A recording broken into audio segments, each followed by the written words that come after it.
let's start off with number 1 here. Consider the reaction shown below. We're given some arbitrary elements with coefficients of 3, 2, and 2, and a 1.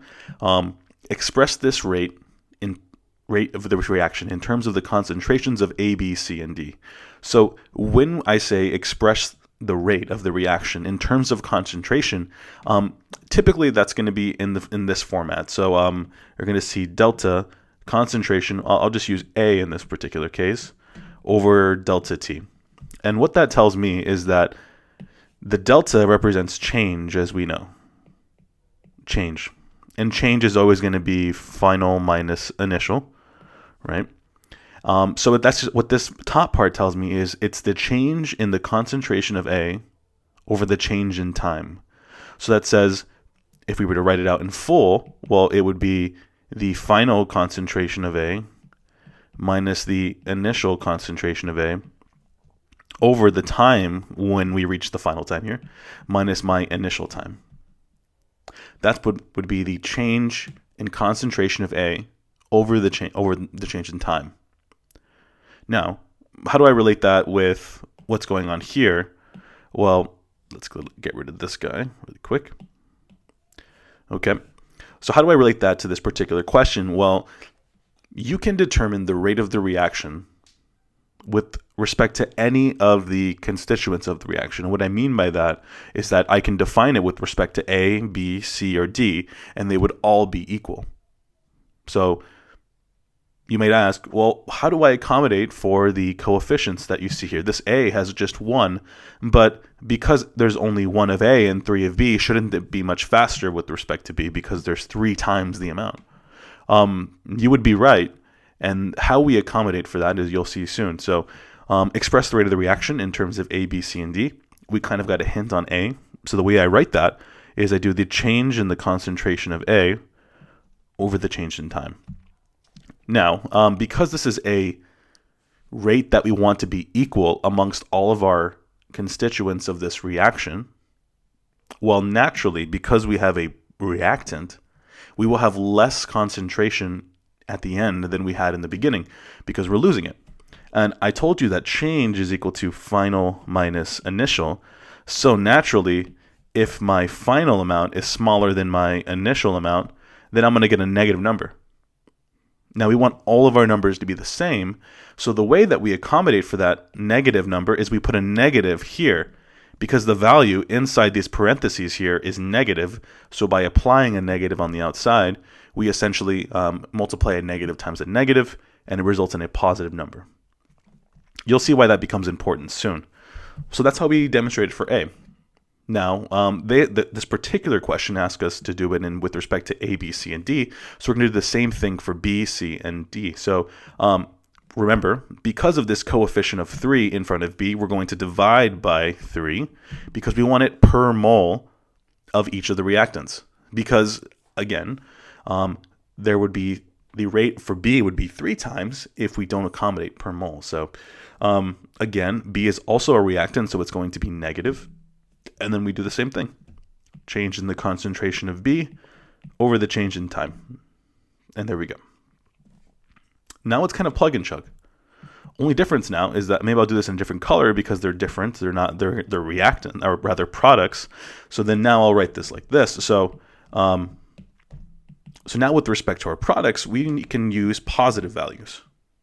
And remember, at the end of the reaction, I will have more of the final amount than what I started with, which was my initial amount.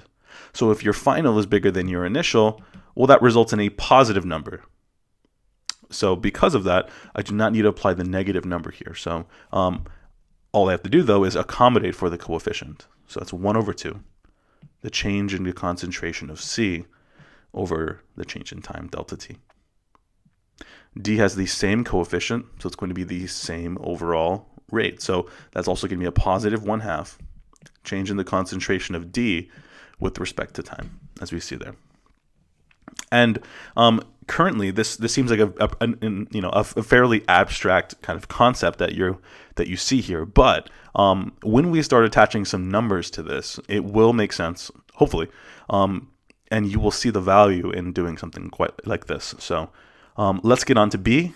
We'll close it out with C, and that'll be the first video for Chemistry 102. So let's do part B.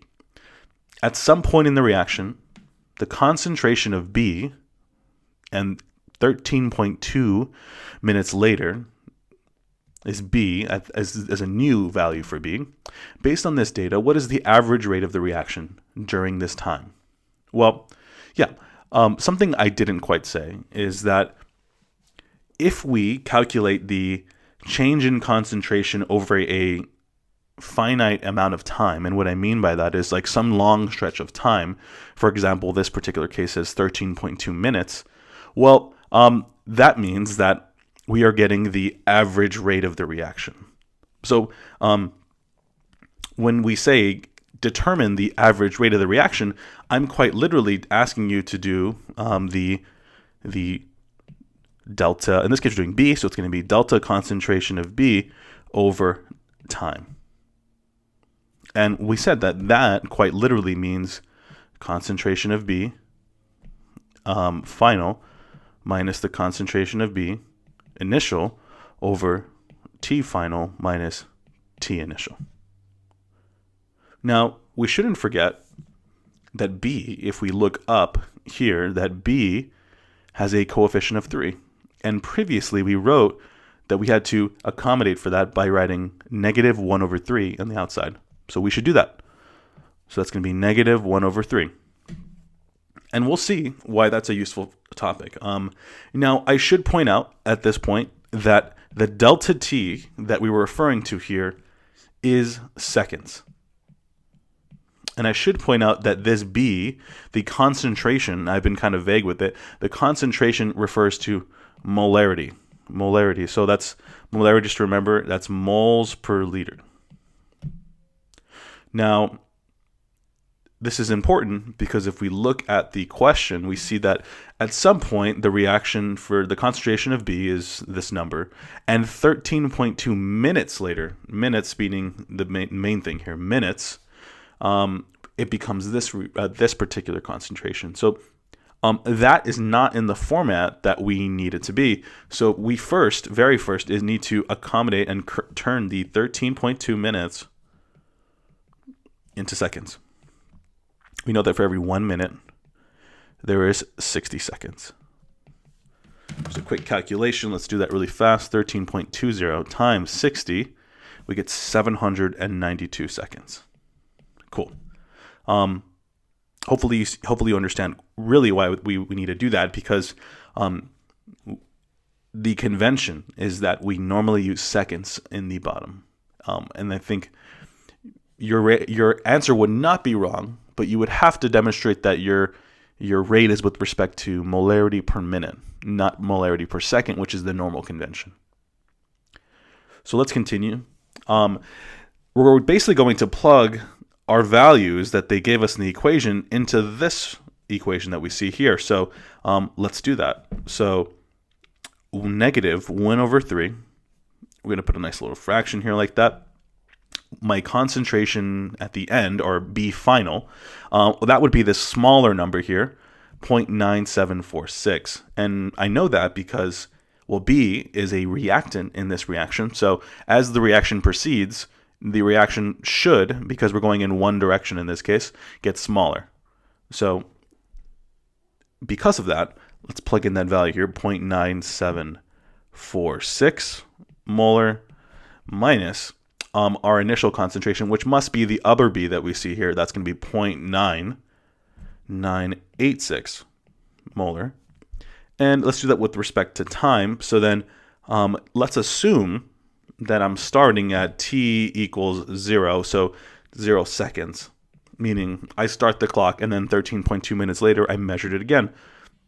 So my initial time must have been 0 seconds.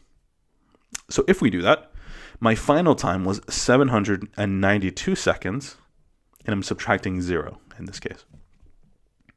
So we're almost done. Let's plug this value in. I do want to point something out really quick of the importance of adding this negative that we see here.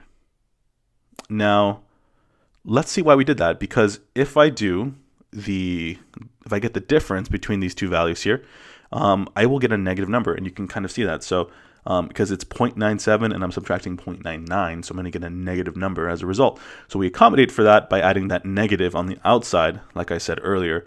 So let me plug this in really quick. Make sure to add that negative out there. Boom. Okay, so that's going to be 0.99746 minus 0.9986 over 792. And let's see what I get. All right, my answer is, and notice my units are still fine. I'm going to have molarity on top and second on the bottom. So my answer is going to be, if I put it into scientific notation, account for significant figures, which in this case is 4.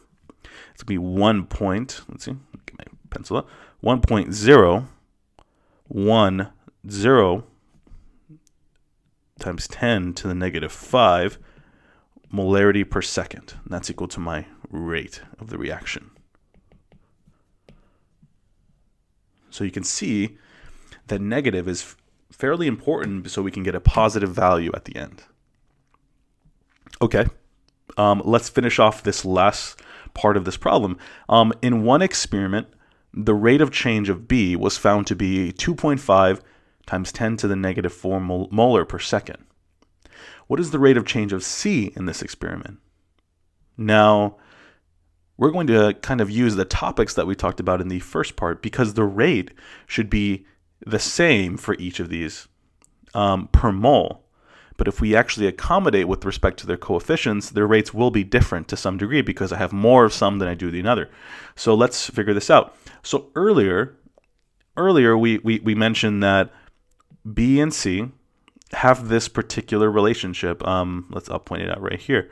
This particular relationship here, that 1/3 of the concentration of B is equal to 1/2 the concentration of C with respect to time. So let's bring that down because that's what we're equating at this particular point. So that's negative 1/3 delta concentration of B over the change in time is equal to, is 1/2, right? Yeah, 1/2, positive 1/2, the concentration of C. Let me fix that. Delta C with respect to time. Now, in one experiment, the rate of change of B was found to be the 2.5 times 10 to the negative 5 molar per second. Now, what's the rate of change of C? Well, what I want is I want to essentially just do some algebra and isolate C in this case. So how do we do that? So let's do that really quick. So multiplying 2 on both sides, 2 over 1 times 2 over 1 right here, we will eliminate the coefficient on this side. So if we do that, we'll get a new equation, and we'll get negative 2 over 3 delta B over delta T is equal to the change in the concentration of C with respect to time. So you can see then that we've essentially isolated the delta C over delta T, which is the rate of change as we see it.